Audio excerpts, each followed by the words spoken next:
Good afternoon, everyone. This is Lori Graymont with SJREI. We are going to start here.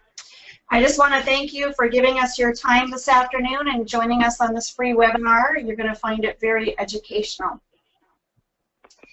And we have people popping on here. Let's maybe just give a couple more minutes here. So, just some background. One of the things that we do at SJREI is we educate people, we allow them to network with each other, and we inspire them into action. And one of the things that we did this year at the end of the year is we took a survey, and our attendees told us that they wanted more education. Well, there's only so many Thursday nights that we can offer education on, so we decided that we would start doing webinars. And the webinars have been fabulously attended.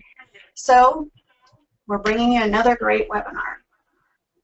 And today we're going to be talking with Bruce Jones. So let me just give you a little background of Bruce here. Bruce entered the financial service industry back in the 70s, and he's taught the subject of finance and financial strategies pretty much since 1974. He's the president and CEO of Tax Wealth, which is a comprehensive tax solution advisory company. He helps people plan to save their own money, to keep their own wealth. He's served on nonprofits. He's connected with many other industry leaders, and he is an advisor to real estate tax planning, CPAs, other financial people. So what you hear here today, if you want to run it by somebody that's on your team, he's more than willing to talk to them. So Bruce, I'm going to turn it over to you. The floor is yours. Okay, thank you very much, Lori. Yep. Can you hear me okay? I can hear you. Yep. All right, thank you so much. Well, folks, thank you so much, and Lori, thank you for inviting me to share with you this afternoon. Quick background on me, just to fill in some gaps over and above what Lori had shared. Tax Wealth has been, oh gosh, around for nearly 30 years now. I actually created it for the real estate brokerage community because I discovered that other than a 1031 exchange and seller carryback financing, there's not too many other choices that a brokerage professional can share with their prospects and their clients whenever the question is asked about how do I solve the tax issue. And as good as a 1031 exchange is, and it certainly is, and as productive as a seller carryback financing structure can be, although it's not oftentimes used nearly as much as it had been prior to the Great Recession that we've been through, there's not that much left, or at least folks don't think that there's much left. Well, there is a lot left, and one of the things I'm going to share with you today is a planning approach that certainly solves that issue. So from a real estate brokerage professional viewpoint, it gives you a lot more latitude and a lot more flexibility in helping to serve your client that you're helping. For those of you who are investors, what I'll share with you today as well is a way to where you can maximize what you end up receiving at close of escrow than you would ever receive from any other planning approach. Now, in addition to my background, in regards to this specific planning approach, I've been using it for my own clients for over 9 years, and it's been nothing but stellar for them. And I'm sure you'll agree after seeing how this is structured and what the benefits are, and especially the support that it has in tax law. So, as a reminder, if you have any questions, please put those in the chat box, and I will address them after I conclude my presentation to you. This is going to be power-packed with a lot of information, so I have a lot to share. So I think also that a good share of the questions you'll have anyway will be answered in what I'll be sharing with you. But we'll address all the questions after I conclude my comments to you. Okay. Coupling a monetized loan with an installment sale, that's exactly how the Chief Counsel of the Internal Revenue Service refers to this planning approach as being in the 2012 memorandum that he issued in favor of doing it. Now, historically in law, we reach all the way back 99 years to 1918. That's when Congress enacted the installment reporting rules, and the laws put in effect for that purpose. So that's when installment sales were born. 99 years ago in 1918. The very definition of an installment sale is very succinct in law. It may be the very shortest thing in law, in fact, as a definition, because it simply says one or more payments made after close of escrow. That's it. It doesn't say how much it has to be or how little. It doesn't say how long the contract must be or how short. It just simply says one or more payment is made after close of escrow. Well, that leaves a lot of latitude. Now, at the time that Congress enacted this law, they also inserted into the law the term dealer. A dealer, by definition, is simply an intermediate buyer. In other words, their function is to buy the property or the business or whatever the capital asset is that's being sold to immediately resell it. They cannot buy and hold for long-term investment purposes. So as an analogy, a car dealership would be a good example. They buy cars on consignment to do one thing and one thing only, and that is to sell the cars and get them off the lot as quickly as they can. It's really no different than that. Well, I've been very fortunate for that over 9 years now. I've been at the feet of a dealer who is also the architect of this planning approach 22 years ago. When he was functioning as an attorney, Harvard Law School graduate, admitted to the bar in 1967, whose sole function during those days until 12 years ago when he transitioned his consulting business into that of becoming a full-time dealer in the purchase and resale of capital assets. All he did was solve major tax issues for investment real estate property owners and business owners. And the very first one of these types of planning approaches that he enacted was in 1995 to solve a client's tax problems. His client had sold a bunch of timber property in the Pacific Northwest on a traditional installment sale basis, which is seller carryback financing. And actually, he was very happy with the transaction until in 1995 he got a call from the buyer telling him that they decided they were going to pay him off early. Well, he didn't like that because that, of course, meant that all the deferred gain and the taxes with it was due in the 95 tax year. So the attorney, now our dealer, reviewed all the agreements and verified that the buyer had every right to prepay if they chose to, and he crafted the first one of these to solve that problem. Deferred the taxes for 30 years. They're now 22 years into that 30-year deferral period on the capital gains taxes. And that same program is still in effect today for the very same client, uninterrupted and unchallenged by the IRS. Now, interestingly, that transaction was reviewed in an audit by the IRS. However, that transaction did not trigger the audit. Something else did. And as is common practice with the IRS, they're going to review everything that's happened in a given year they're reviewing. And they did review that transaction, and they had no problem with it. And to date, the dealer has yet to receive a phone call, nor have I over the last 9+ years that I've been doing this with my own clients, telling him or me that the IRS has challenged it. It just hasn't happened. So going back to 1918, that's when this all started. And I'm sure tens of thousands, if not hundreds of thousands of transactions on installment sales have been done through the years without incident at all. Now let's fast forward to 1980. In 1980, the IRS codified into law the ability to monetize installment contracts without losing tax deferral. So that's been there for 37 years. And then in 2012, that's when the Chief Counsel of the IRS issued his memorandum in favor of doing what I'm going to share with you, which we've been doing for quite a few years prior to the time that he issued his memorandum. Now, what types of properties or assets are we talking about? Any type of property, any capital asset, except for a listed security being sold through a public exchange. Everything else is pretty much a candidate for this. But if you wanted to sell Apple stock or AT&T or some listed security through the American or New York Stock Exchange or over the counter, you cannot do installment reporting, so that's precluded.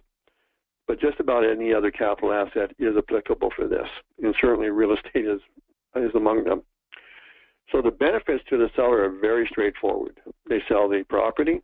At close of escrow, they will pay no taxes for the year of sale. All the taxes are deferred for 30 years, and there's a reason for that 30-year deferral period, which I'll share with you in a few moments.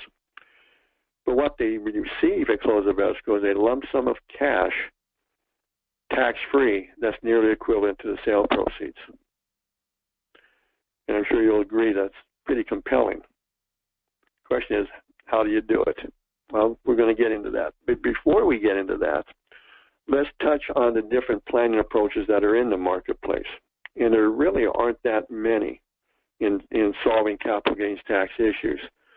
The four most prominent ones, and maybe two of them aren't that prominent, in fact, as I'm thinking about it, but the first one is always going to be a 1031 exchange when you're dealing with real estate.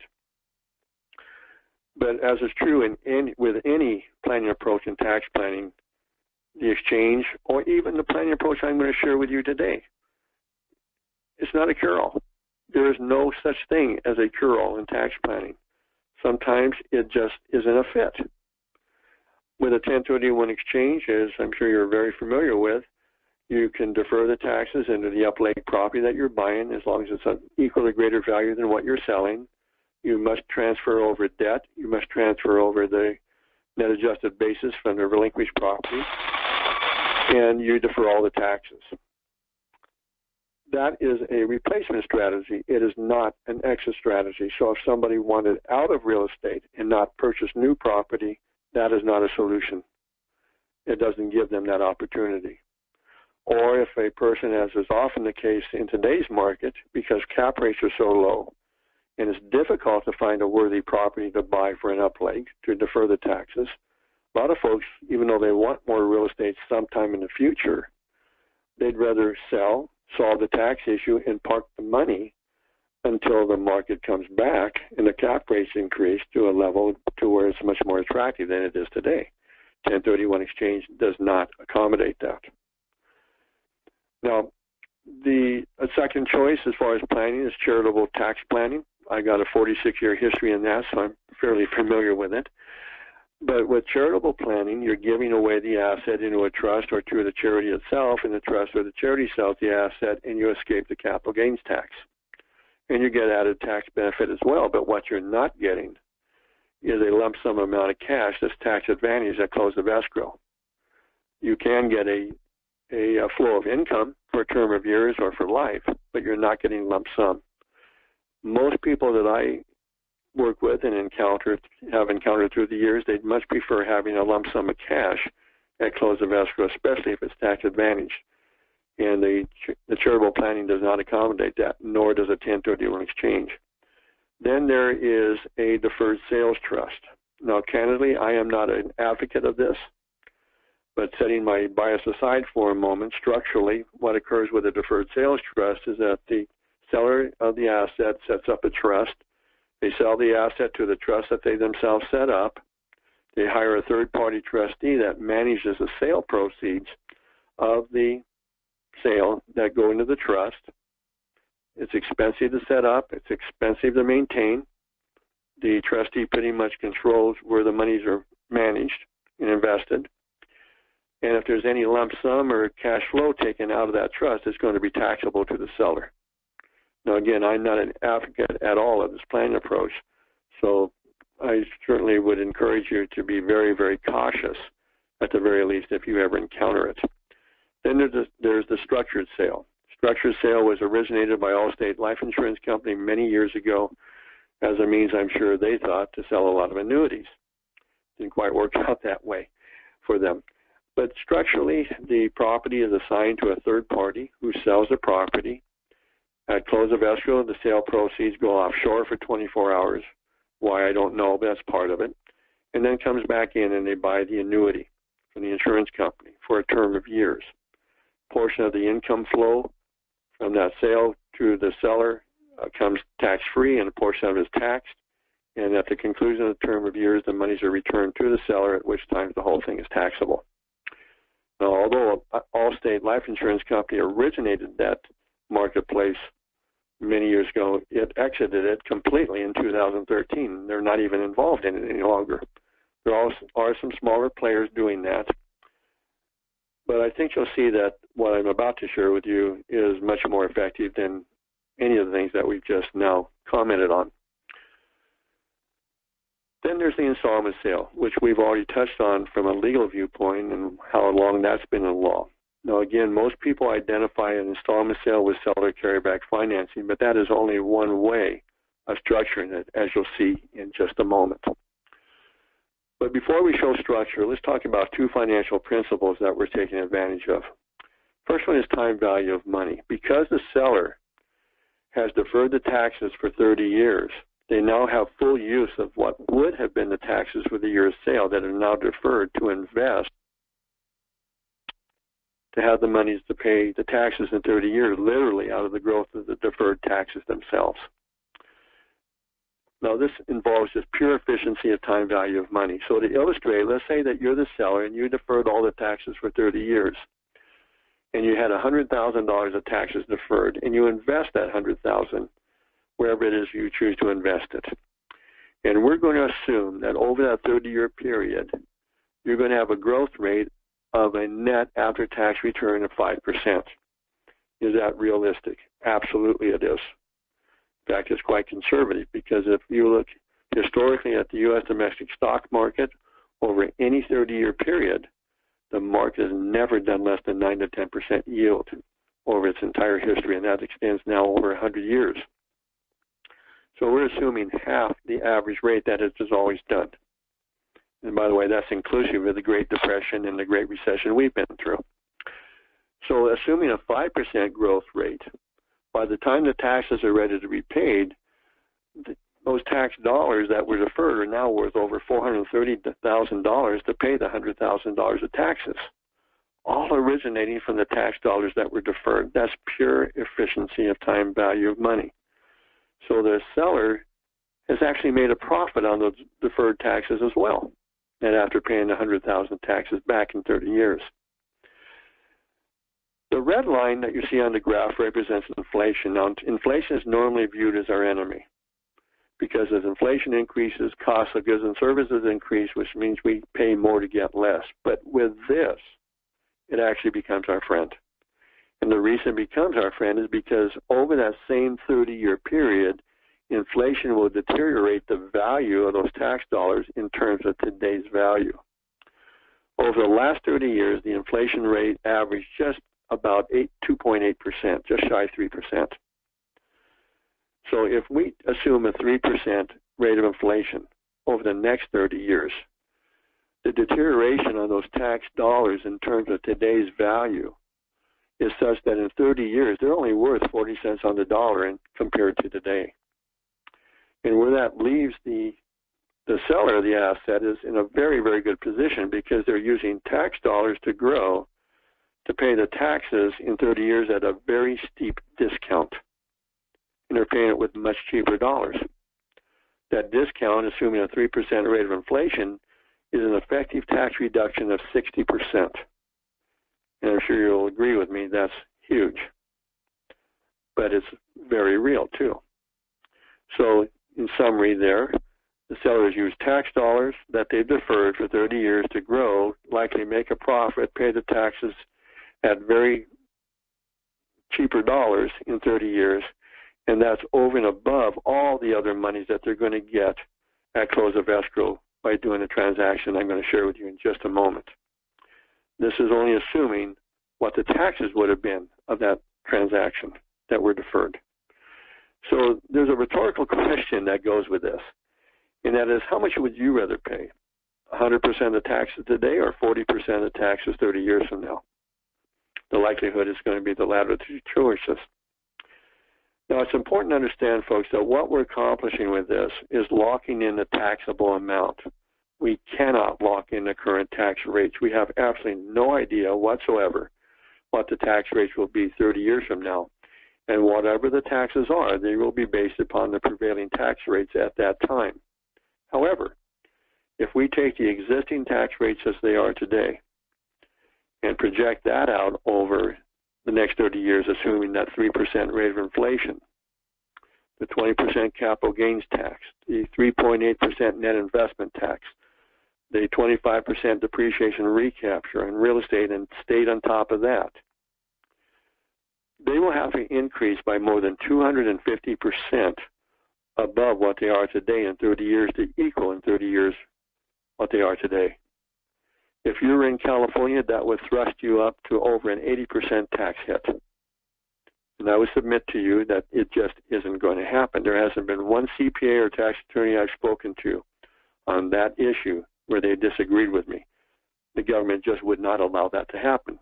We probably would have, at least in my view, literally anarchy if that were ever to happen.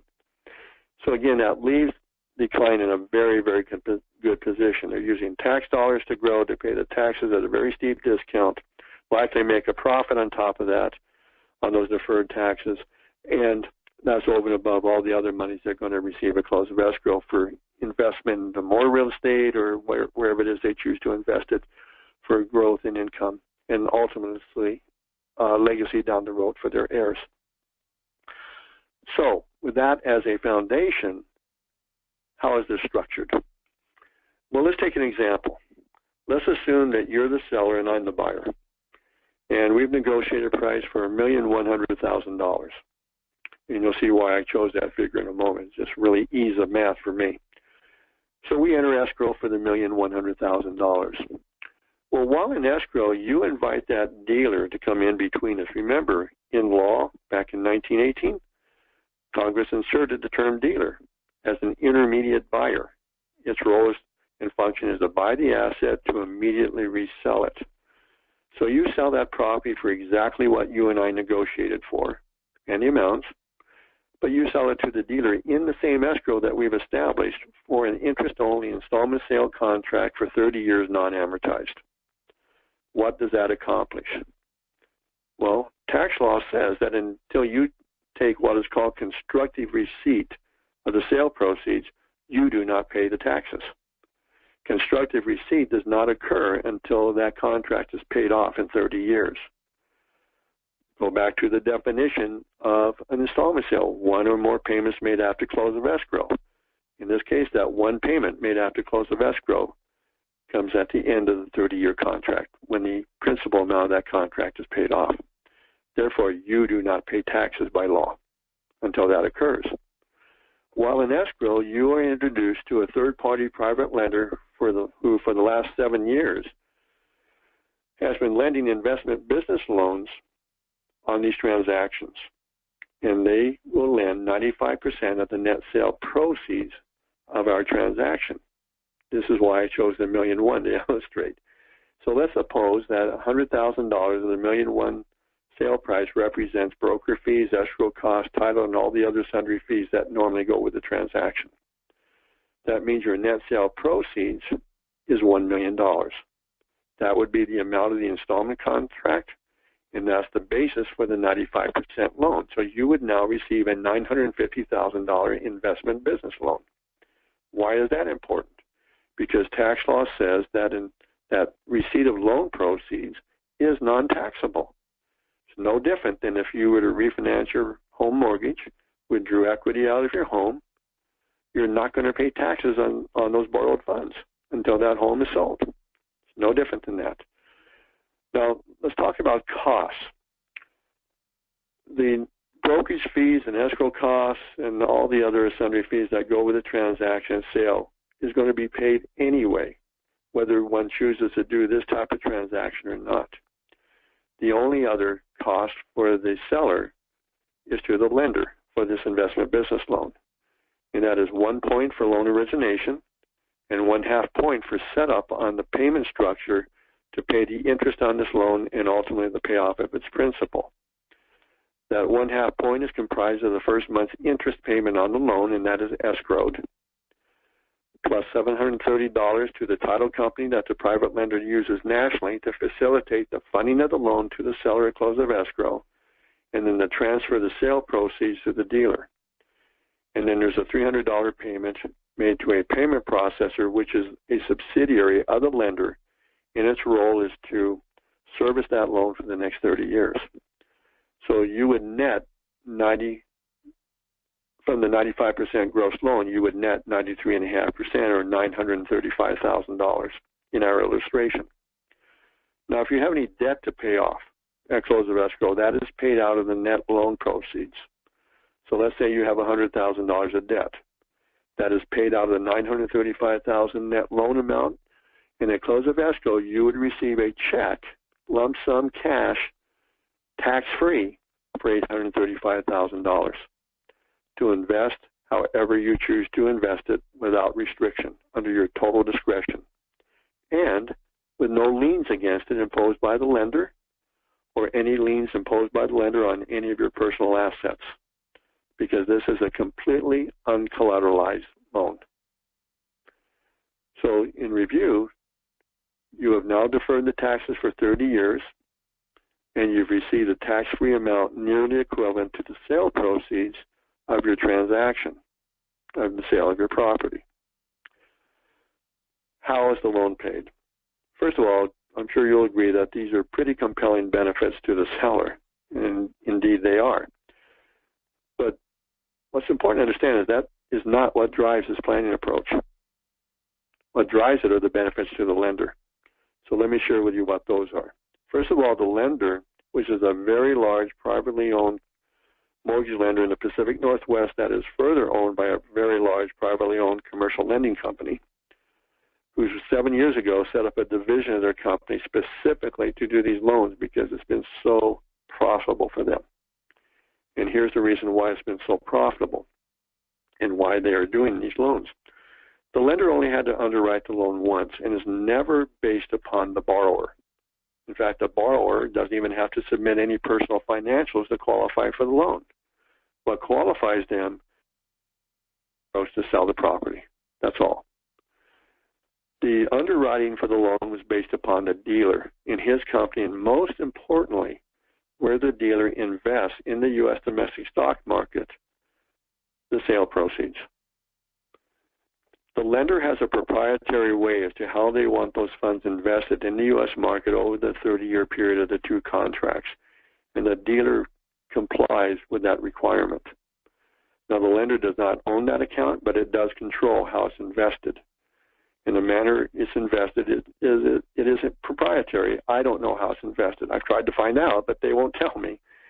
But it is in a way that the lender is very comfortable that had they been given the sale proceeds, this is exactly how they would have invested the money. So they control how the investment is made. And they can change the investment mix if they choose to, and they have done that. They just don't own the account. The dealer does. Secondly, the lender doesn't care about the short-term credit market, as every mortgage lender certainly is concerned about. Their only concern is what happens over the next 30 years of the term of the loan contract on those monies invested in the market. And they found out in their research that the optimum time frame that the U.S. market has always done its very best in regard to performance is over any 30-year period.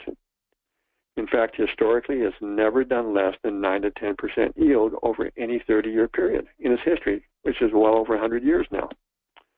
So they are very confident that the dealer in that account will have more than sufficient funds to pay off the installment contract at the end of the 30-year time frame, which you'll see in a few moments is what is used to pay off the loan.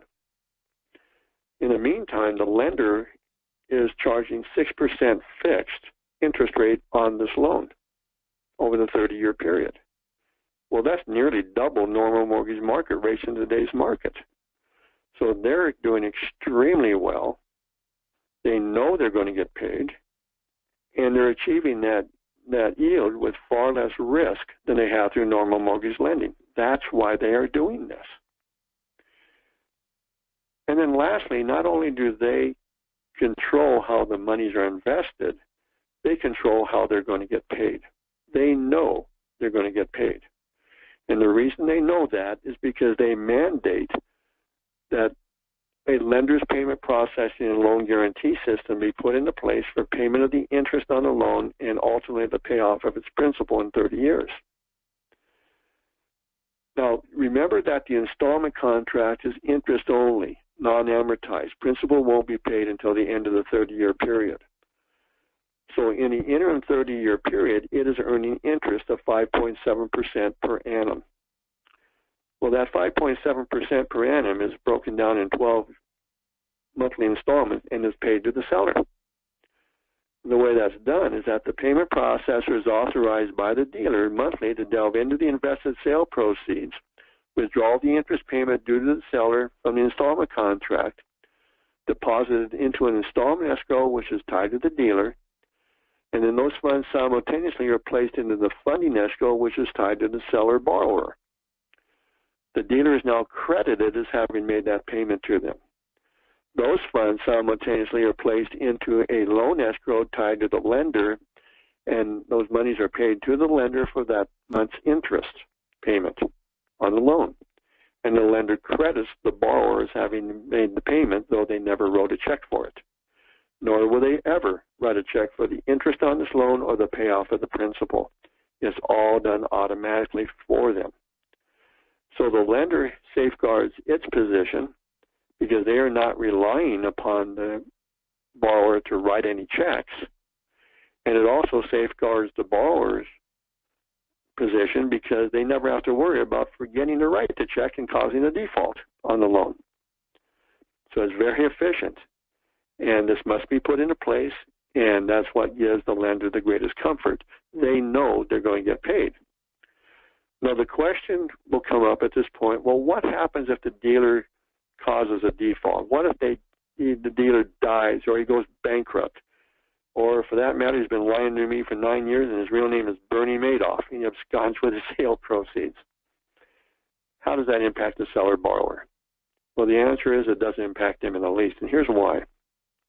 First of all, the monies that they receive here at close of escrow will be for more than what they would have had they sold the property, paid the cost of sale, paid any debt, and paid the taxes and netted the rest. And those monies are under their total control with no liens against it imposed by the lender. Or again, there's no liens against any of the personal assets of the borrower either. So they're in total control there, and it's for more than they would have had otherwise. So they're already ahead right there. But in addition to that, in the loan agreement between the private lender and the borrower, there are 3 provisions inserted there to protect the borrower if there were ever a default caused by the dealer, and they are these. First of all, the lender agrees that they are prohibited from ever coming back to the borrower to compel them to make any payments against the interest on that loan or the payoff of its principal. They cannot do it by contract. Secondly, they can never write down or write off the loan. Now, that's an important issue because if I, for example, had a loan with Bank of America or Wells Fargo or Citibank or any lender out there, and I sold the property and I didn't have enough net equity after the sale to pay off the debt, you bet they're going to write it down or they're going to write it off. And they're going to issue what is called a 1099-C for cancellation of debt to me. And if that were done, as far as the IRS is concerned, that's debt relief, and they're going to charge me taxes at ordinary income tax rates for debt relief. Well, that can only occur if a 1099-C was issued. First of all, writing down or writing off the loan is discretionary by the lender, or any lender for that matter. They don't have to do it. This lender agrees that they will never do it, and they agree with that in writing. Therefore, they will never issue a 1099-C for cancellation of debt, which they agree never to do in writing, which means the borrower is completely safeguarded from ever having that come back on them. They would keep the loan on the books, and it becomes what they call a zombie loan. It's there, but there's no life in it. But there would be no impact at all on the borrower if there were ever a default. And then lastly, the lender agrees in writing that they'll never notify a credit agency. So because the borrower has the monies at close of escrow for more than what they would have had they sold the asset, paid all the costs, paid the taxes, and netted the rest, plus the safeguards that are inserted into the loan agreement, they are completely protected. Now you'll see to the right here, single source limited recourse loan. That is how the lender terms this kind of loan, which means the single and only source that the lender is looking to for payment is the installment contract, nothing else. That's why there are no liens on the borrowed funds. The limited recourse side of that title speaks to what happens if there were a default. The lender cannot go to any other source than back to the dealer and the installment contract. Again, the seller-borrower is completely protected. Now, it's important to understand that when the payments on the interest from the installment contracts are placed into the funding escrow tied to the seller, that is constructive receipt under tax law, and therefore taxable to them for that tax year as interest income. However, each year the payment processor will issue to the seller an accounting with a 1099 INT. The 1099 INT reflects the amount of interest earned on the installment contract which was paid to the seller. That is taxable. But the accounting supports the fact that the interest on the loan was paid, and that is deductible. And the two interest payments match each other. Therefore, it becomes a wash. It becomes tax neutral. And that occurs every year for the 30-year period. And then the installment contract is then paid off, which is what is used to pay off the loan contract at the end of the 30-year time frames. I'm going to, I'll do this. I'll make a statement to you. And it's tongue-in-cheek only because it'll never happen. But if a default were to happen, you would almost want there to be a default if you were somebody doing this. Now, why would I say that?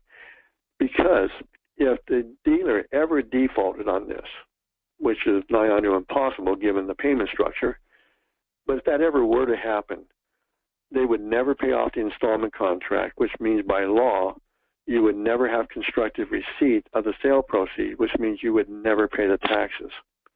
Yet you'd have the money at close of escrow to invest however you choose to invest it with no restriction under your total discretion. You'd actually be in a better place.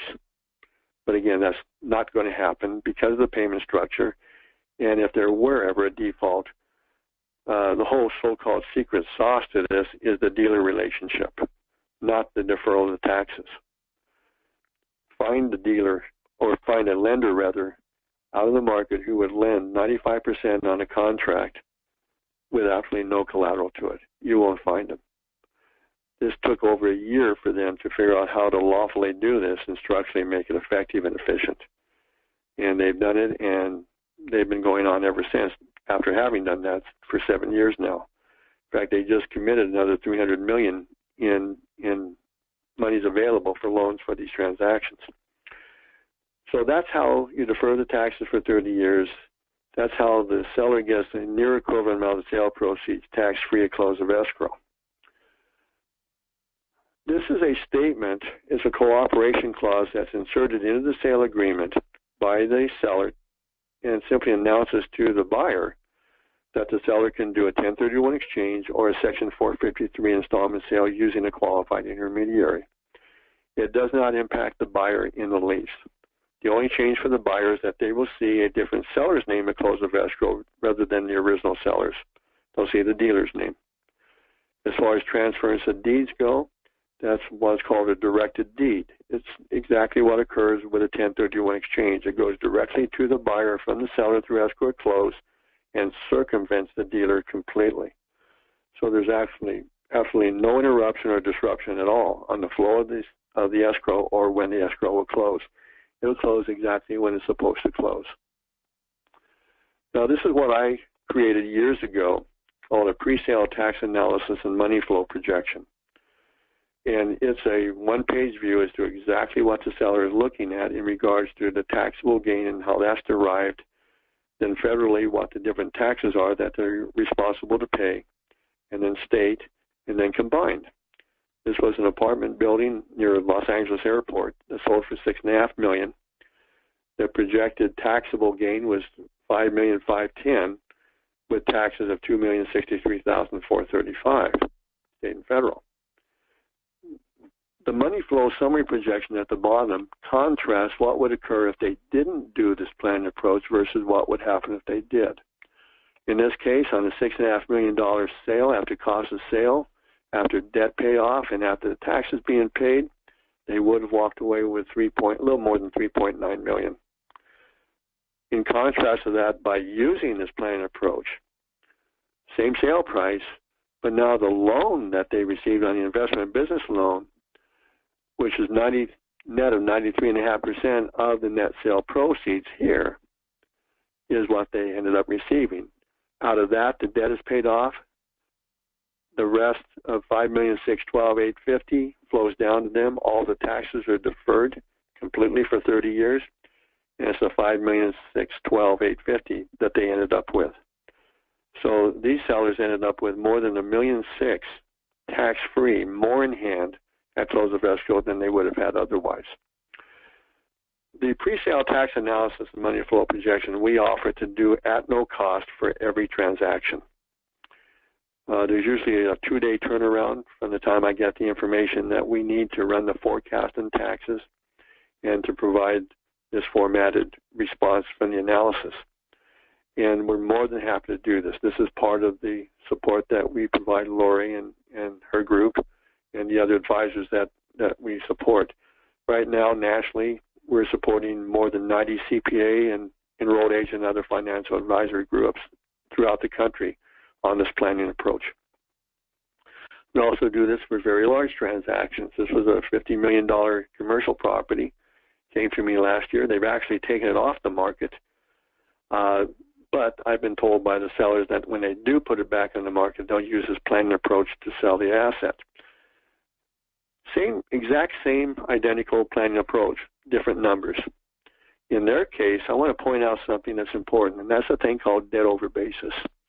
If you're not familiar with that, what that is if the debt to be paid off at close of escrow is greater in value than the net adjusted basis of the property being sold, that defined as the original purchase price plus capital improvements minus depreciation, then that difference can be construed by the IRS's debt relief and tax at ordinary rates. That can be a huge problem, and it was in this case. Now, everyone that has debt over basis in real estate isn't particularly always charged with it. It's a very convoluted area of tax law. However, whenever I see that as a possibility, I always raise the issue and encourage the sellers to go back to their own CPA their own CPA to tell them whether or not it's applicable. In this case, their CPA verified it. It was applicable. There's only 4 ways of solving this issue, at least that I'm aware of. 1, they could do a 1031 exchange and defer everything into a new property. They didn't want to do that. 2, they could use charitable planning and gift the asset to a trust and sell the asset, or to a charity and sell the asset that way and wipe it out. They didn't want to do that. Thirdly, in their case, they could have pulled $8.5 million out of pocket and paid down the existing debt to bring it to parity with the $6.5 million net adjusted basis. They didn't want to do that, and most people couldn't. Or what we will do, and we've done this in the past with other cases, we can refinance the existing debt as part of this structure, defer it for 30 years, and because they're still on the hook to pay that debt, though it won't be paid until 30 years goes by, when the existing debt is paid off for the year of sale, it doesn't trigger debt over basis, and they will not have to pay the tax. So here's what the outcome will be for them when they do decide to sell using this planning approach.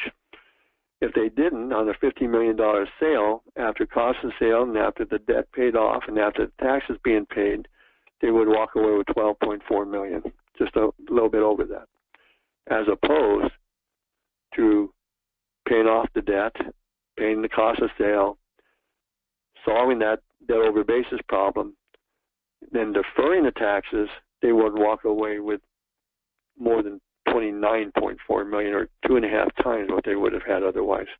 And all of that would come to them tax-free. So the impact can be very, very meaningful. In closing, before we get to Q&A, here's the process, and it too is very straightforward. Again, the pre-sale tax analysis and money flow projection is optional, but I certainly encourage it being done. It's a very good view for the seller to exactly what they're looking at, and it's a help to their advisors as well.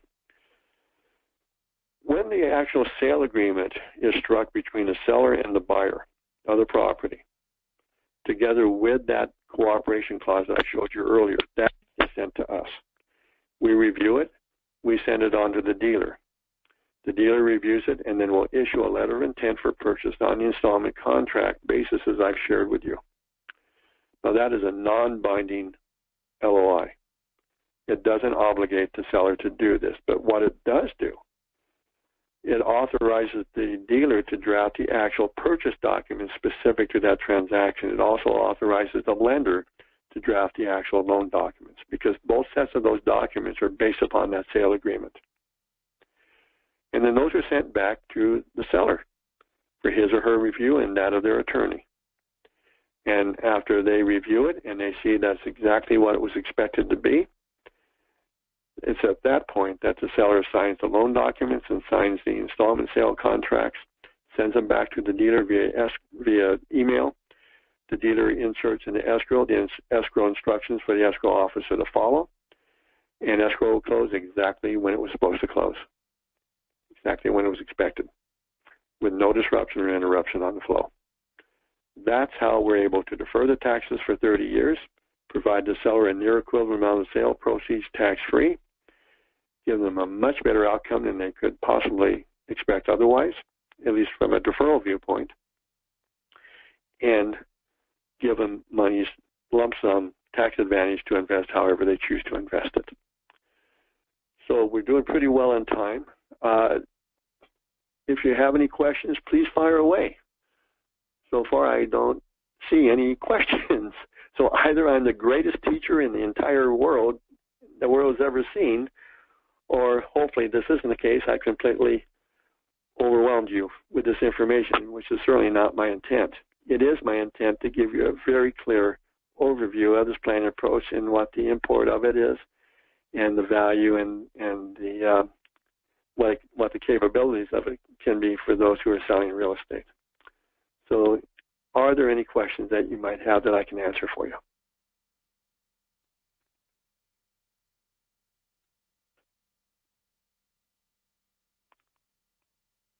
None so far. Lori, what would you like to do? I'm here, Bruce.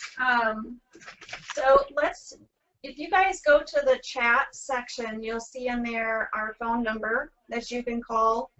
If you want more information on this, you would reach out to Rob, and that phone number is 949-627-8724.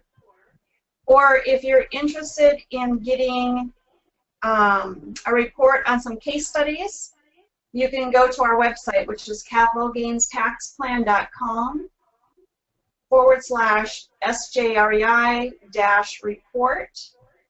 And then that pre-sale tax analysis that Bruce was talking about, that's also out there. And the shortcut to that is the capitalgainstaxplan.com/SJREI-analysis. And again, I put those in the chat so that you could see them easier if you look at that. And then I'm just looking here to see if there's any questions. There were some comments earlier. All right, I'm not seeing any. Oh, there's a question. Why is it not showing up here?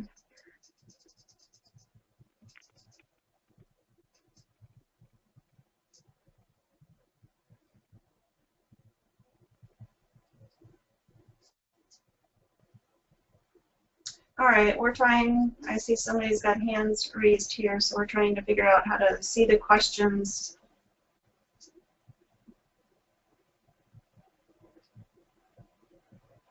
I may have to ask you to put the questions in the chat because the little question box here is not, it's only showing me the names of people, not the actual question.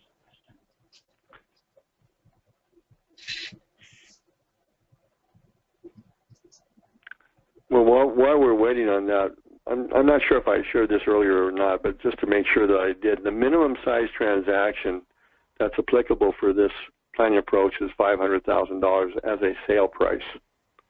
Again, as with all cases, we want to, at the forefront, find out if this is a proper fit for them, and that's why we do the pre-sale tax analysis and money flow projection.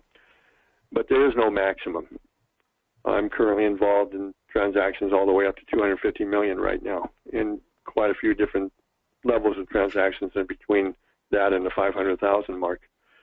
So that's not an issue as far as the level of sale price.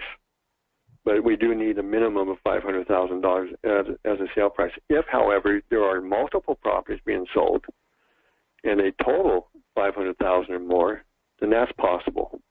It's definitely possible if it's being sold to the same person, or if the escrows are going to close within a day or two of one another, then it still is possible, though the property sale prices for each property might be under $500,000. It's still possible to do this if on an aggregate basis it's about $500,000 or more. Okay, Bruce, so we have one question here. Does the seller pay or owe any money at the end of the 30-day period? Not to the lender, only for the taxes that are due that they've deferred. And what they will have done and should do, just from pure being wisdom, is to simply take out a very small portion of what they receive at close of escrow, representing a small portion of what would have been the taxes that were deferred, and invest the monies for growth. That's why I illustrated on that graph the value of time, value of money. Now, one option that a lot of people are doing is actually using those monies to fund the life insurance contract and let the monies grow internally in the contract, tax deferred by law. So if they're still living in 30 years, they can withdraw those funds tax-free and pay the taxes and enjoy the rest of the buildup in the policy for lifetime tax-free income. Or if they predeceased a 30-year period, then the beneficiary of that policy is their living trust. And they just simply insert into the trust wording that the proceeds of that policy go to pay the taxes, and anything in excess after the taxes are paid then would be distributed to the heirs. So that way they're paying pennies to get dollars, and you can only do that through a life contract. And it also guarantees that there's absolutely no burden on the children or grandchildren to pay the taxes when the taxes are due at the end of the 30-year period. Okay, so I think a lot of the questions, I'm finding the questions now, a lot of these were answered through, yeah, a lot of these were answered through your process. And you just covered what happens if the borrower dies. They can, I mean, their estate will still owe the tax, correct? But you can use planning to cover that tax. Right. If before the 30-year contract, that doesn't trigger the tax. Taxes still won't be due until the end of the 30-year period. But here's what does happen. I may not have shared this earlier, but let me make sure I do. The installment contract is an asset of the estate, and therefore it can be included in the estate for potential federal estate taxes. But the estate rules as they are today, what's includable for valuation is the value of the market value of the asset minus any debt. Also, the installment contract, because of its very structure, can be discounted in value for estate taxes. One reason is because there's no marketability to the contract. Secondly, you're not receiving the principal until the end of the 30-year period. Both of those allow it to be discounted substantially. And I've been told by authorities in estate planning that they're very confident that the discount can be as much as 40 to 50%, and likely greater than that. So let me give you an actual example. This gentleman is quite wealthy. He's in the 50, 60 million net worth range. He sold a $5 million commercial building here in Southern California about 10, 11 months ago. But he only sold the building. He didn't sell the land with the building. The reason he chose not to sell the land was because he is dying. He has cancer. He doesn't know when death will occur. It might be later this year. It might be 5 years from now. He doesn't know. But he is setting up his estate to protect his wife and his children and grandchildren. And he reasoned that under current rules, at his death, there'll be a step-up in basis to the value of the property at the time of his passing. And if his widow then sells the property for that value at that time, there'd be no capital gains taxes. He's 100% correct on that. Unfortunately, he forgot about the estate taxes. Each of us right now have a $5,450,000 gift in estate exemption, or $10.9 million if you're married. Every dime above that $10.9 million for him would be taxed at 40% on an estate level, which means every bit of that $15 million property value is going to get taxed at 40%, or $6 million goes out the door in estate taxes, and it must be paid within 9 months after his death. Had he included that property with the building, he would have had a $20 million installment contract with about a $19 million loan, which means for valuation only $1 million would have been included in his estate instead of $15 million, and that would have been discounted right along with the installment contract probably to at least half. So only $500,000 would be included at a 40% estate tax rather than $15 million. This was never structured to be an estate planning tool, but it becomes one by default simply because of the structure of the installment contract. So that's what would occur. But the concern sometimes, as it did with this gentleman actually, well, I don't want to put a burden on my kids to pay the taxes in 30 years. Well, the very easy answer to that is you don't have to. And what he decided to do is although he's uninsurable, he's still taking out a life insurance contract on his adult son. And he's funding that contract and letting it grow for 30 years so that he knows he's not going to be here, and his wife won't be here in 30 years, but his son is likely to be.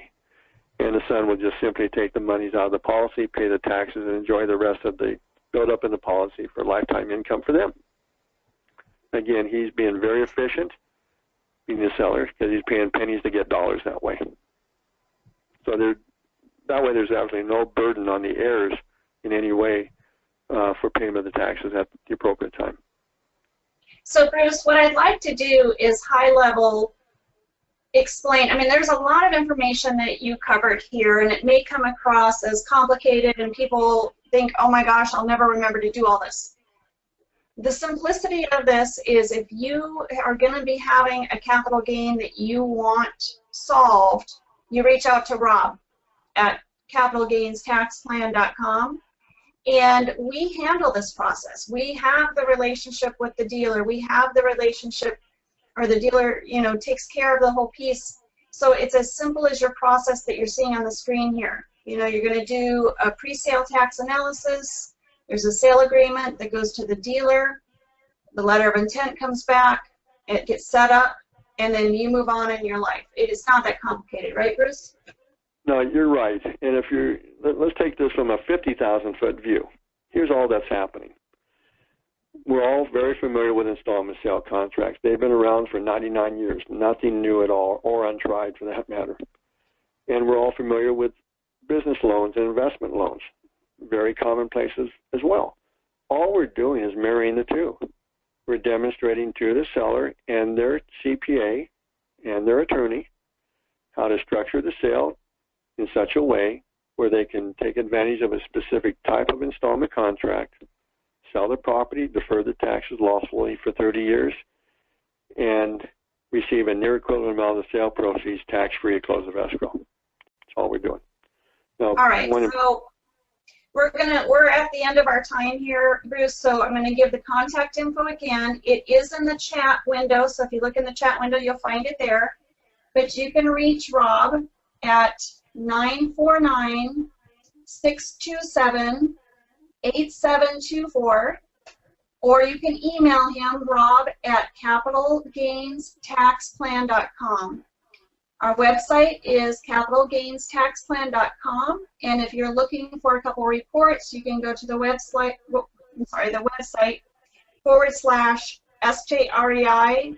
/SJREI-report, and that will get you case studies, or /SJREI-analysis, and that will get you started on the pre-sale tax analysis and money flow projection. All of that's on the website. It's all in the chat. And Bruce, I want to thank you for your time today. I greatly appreciate you sharing your expertise with all of us. And I wish everyone a great rest of your day. Thank you.